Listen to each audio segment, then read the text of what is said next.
Bueno,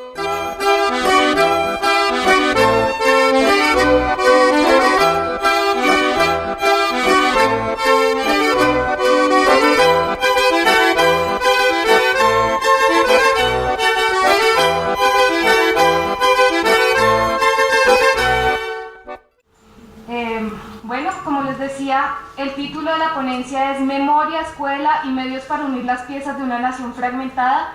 Tanto mi compañera Catalina y yo hacemos parte de un colectivo llamado Sónica en Sintonía y trabajamos desde hace algún tiempo el tema de la comunicación alternativa. Durante los 2 últimos años hemos estado trabajando en la zona de reserva campesina del Magdalena Medio.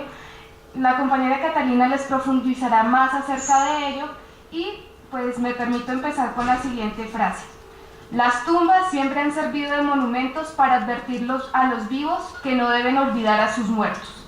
Y no obstante, la gente suele olvidar con gran facilidad porque la vida sigue. La memoria social y la escuela como portadoras de respuestas a problemas de violencia y olvido, y los medios de comunicación alternativos como puentes para recordar, exigir y transformar, son los temas elegidos para preguntarse.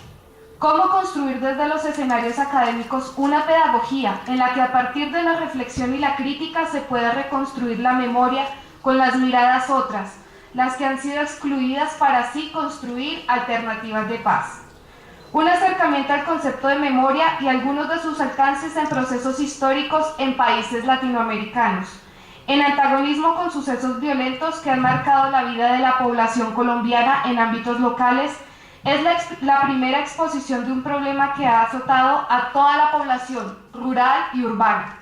Entonces el objetivo primordial es proponer desde la educación y la producción de medios de comunicación alternativos una posible salida a un silencio bicentenario.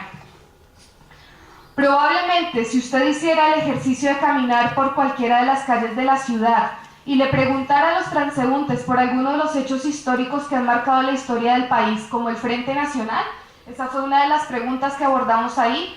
El Frente Nacional fue una alianza que se hizo durante 16 años entre liberales y conservadores para la toma del poder y eliminar así el proceso que llevaba en ese momento Rojas Pinilla, entre el 54 y el 57.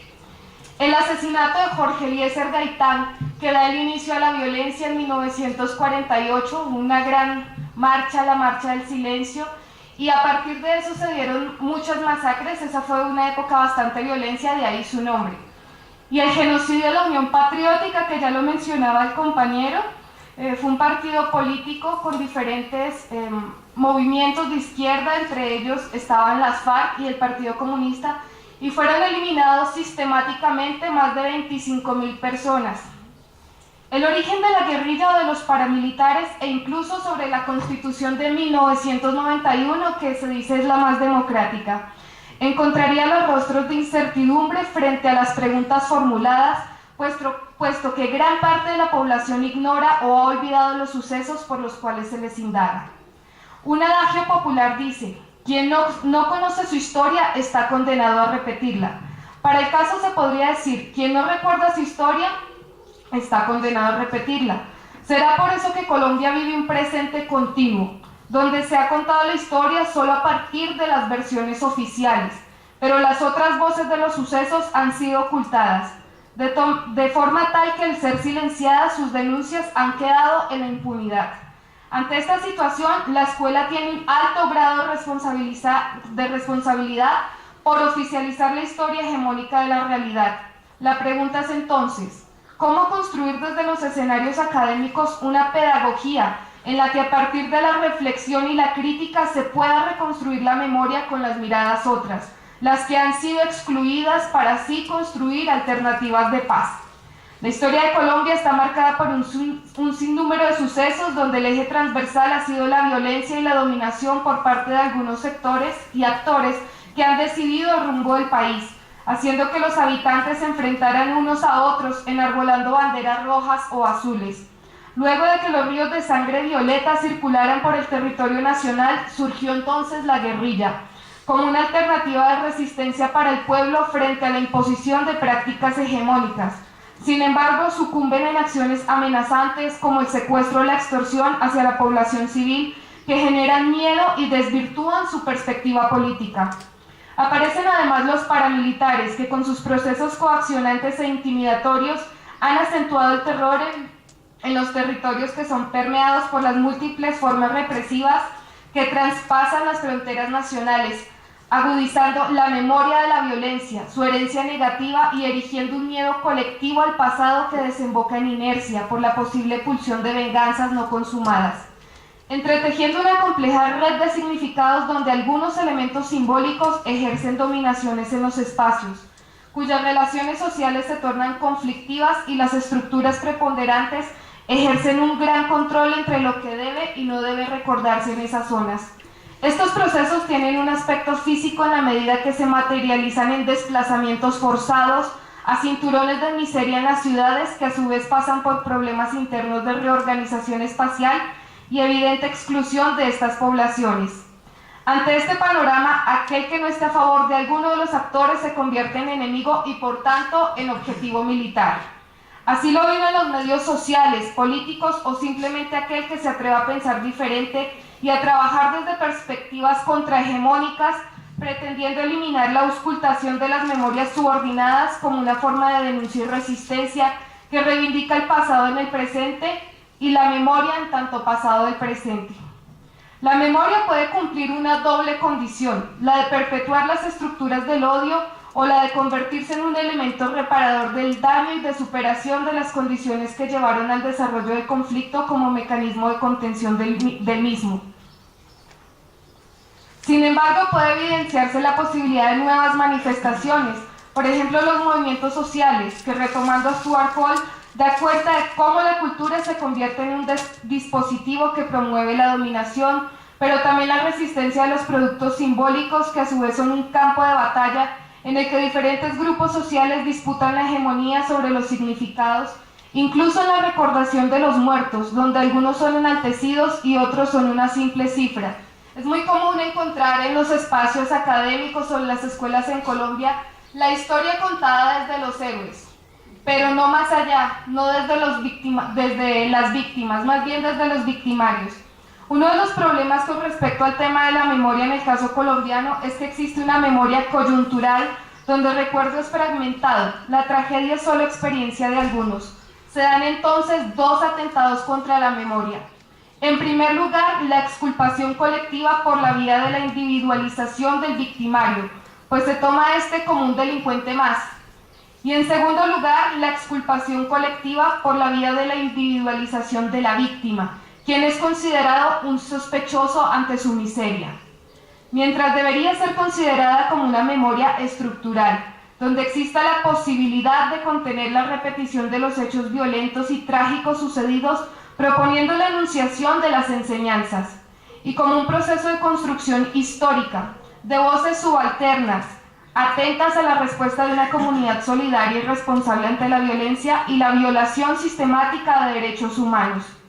Como primera medida para restaurar lo que ha sido negado, es necesario conocer la verdad, sobre todo en sociedades altamente violentas y a su vez articular simbólicamente, según lo propone Fernando Bravo León, retomando a Hannah Arendt, la acción y el discurso en términos de memoria, perdón y olvido desde la perspectiva política y social. Sin embargo, para empezar a dialogar sobre el perdón en sociedades como la colombiana, donde las instituciones estatales han sido responsables de actos violentos, tal como en la masacre de Trujillo, que se efectuó entre 1986 y 1994 por alianzas entre el ejército y grupos paramilitares, haciendo creer que los campesinos estaban aliados con el ELN, el Ejército de Liberación Nacional, y así eliminaron a más de 352 personas. El de Segovia en el 88, donde murieron más de 43 personas por parte del líder paramilitar Fidel Castaño, que pretendía o hacía creer que las personas que allí estaban eran militantes de la Unión Patriótica. Es necesario hablar de perdón bajo las condiciones que las víctimas establezcan, pues son estas las únicas capaces de asumir tal condición y las únicas capaces de determinar si existe una equivalencia para reparar el daño al que se han visto sometidas. Es decir, que exista una verdadera justicia, paz, reparación y sobre todo la garantía de no repetición. Caso contrario a lo que ha sucedido con las amnistías en el país, que han funcionado como una política del olvido. Víctimas y victimarios son borrados sin dejar huella. Aquí nada ha pasado. Diferente a la perspectiva para lo cual debería funcionar, reorientando la política hacia nuevos caminos democráticos. El olvido que se ha perpetuado en Colombia frente a los casos de violencia conlleva una mayor vulnerabilidad de las comunidades y a su vez genera la imposibilidad de hablar de una reparación de las víctimas. Esto frente a la constante negación de los crímenes cometidos hacia la población y la desaparición de las experiencias del pasado. Es decir, no ha habido un aprendizaje efectivo a partir de las experiencias. Para poder hablar de una reparación a las víctimas es menester reconstruir el pasado que se manifiesta en el individuo, pero ante todo desde la colectividad. Este relato es el esfuerzo por desentrañar las huellas del pasado. Es lo que desde Julia Santos se puede considerar como memoria y a partir de esa reconstrucción hablar de una restauración de la justicia. Pero para hablar de una construcción del proceso de justicia debe dejar de ser vista como la sola necesidad de recordar y contar, sino de llevarse a un plano de confesiones, de sentar testimonios y de que los actores asuman una responsabilidad frente a los actos cometidos. No obstante, la reconciliación que se pretende se ve fallida y en caso insuficiente, si los actores responsables la utilizan como artimaña para mantenerse en la posición que adquirieron mediante esa violencia. Ante este proceso, Yamamoto ve como necesario rescatar 4 conceptos para poder crear un proceso de justicia restaurativa. En primer lugar, el reconocimiento, en donde se identifican las partes involucradas en el conflicto, las posiciones que asumen cada una y se evidencia la injusticia, la lesión y el dolor que se generó.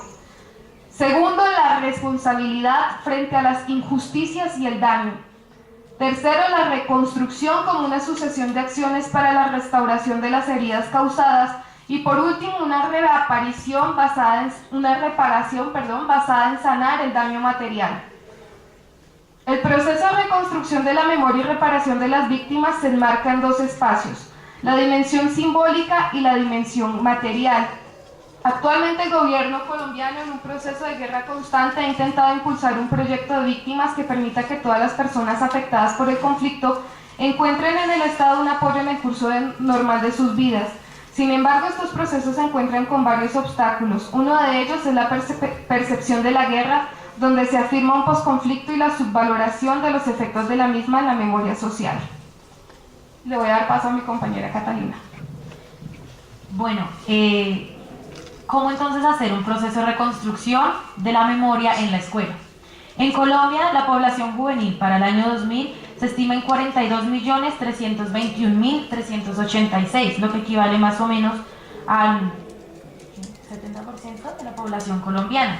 De ello, el 29.6% se encuentra entre los 10 y 24 años y la mayor parte equivale al área, esta población está en el área urbana.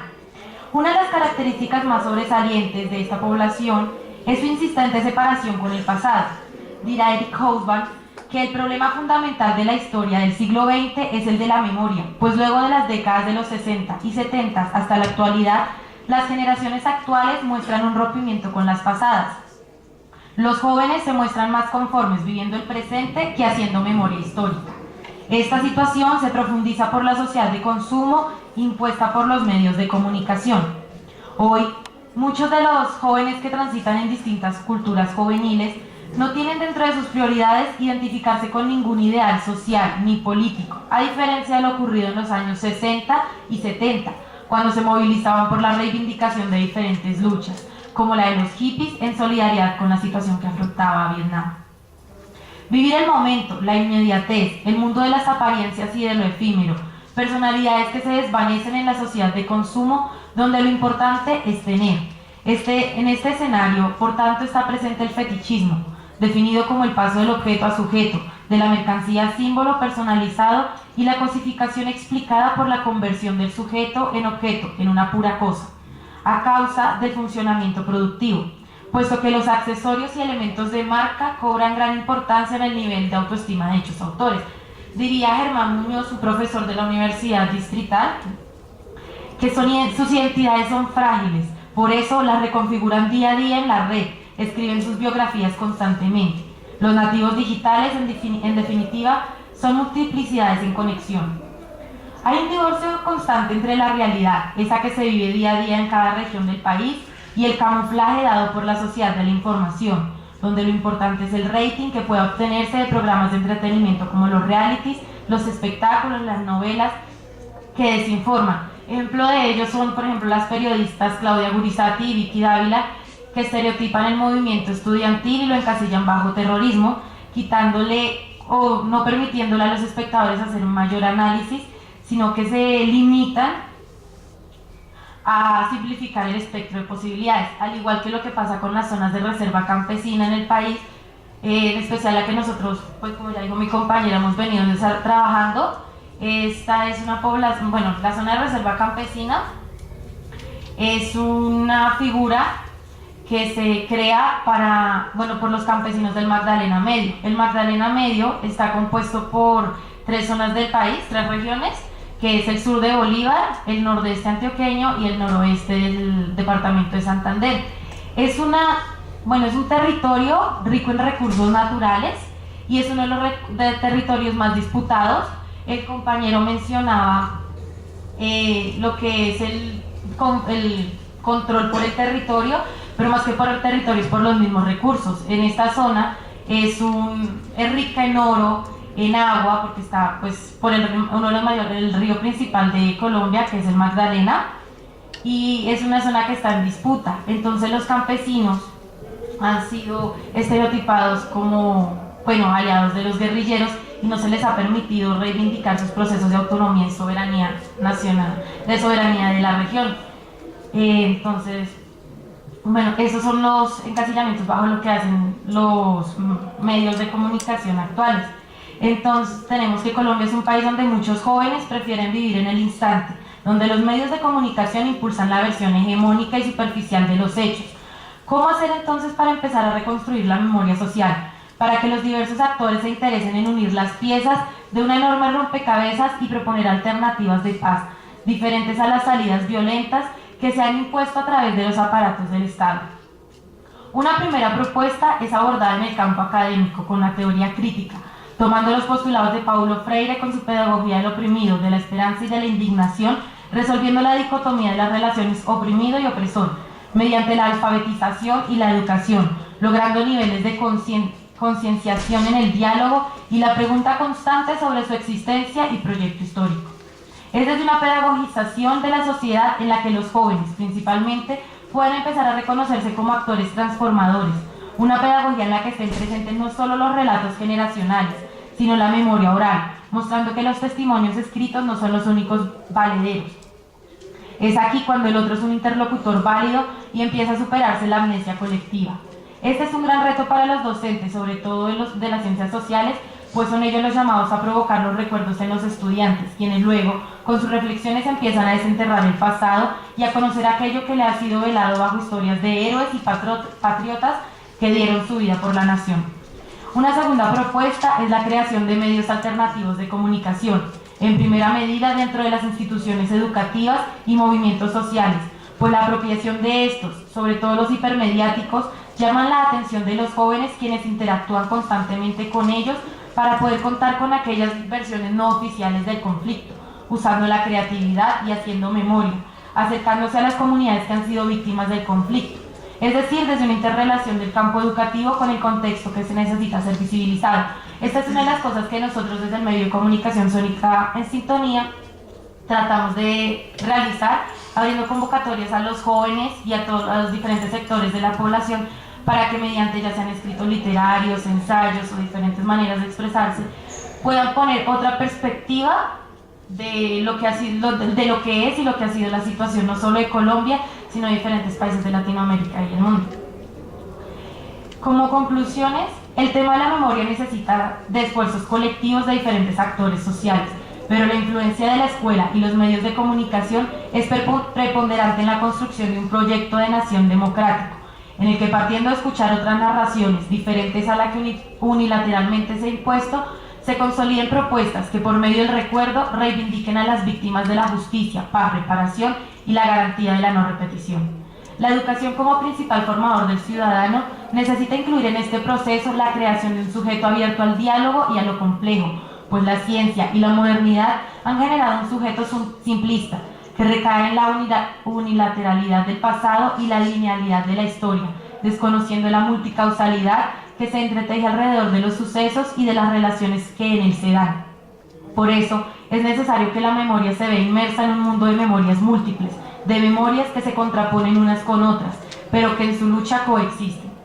La lucha por reconocer los espacios y los tiempos en materia de construcción de memoria debe ser otra apuesta a estos trabajos de formación desde la escuela y la producción de medios alternativos de comunicación.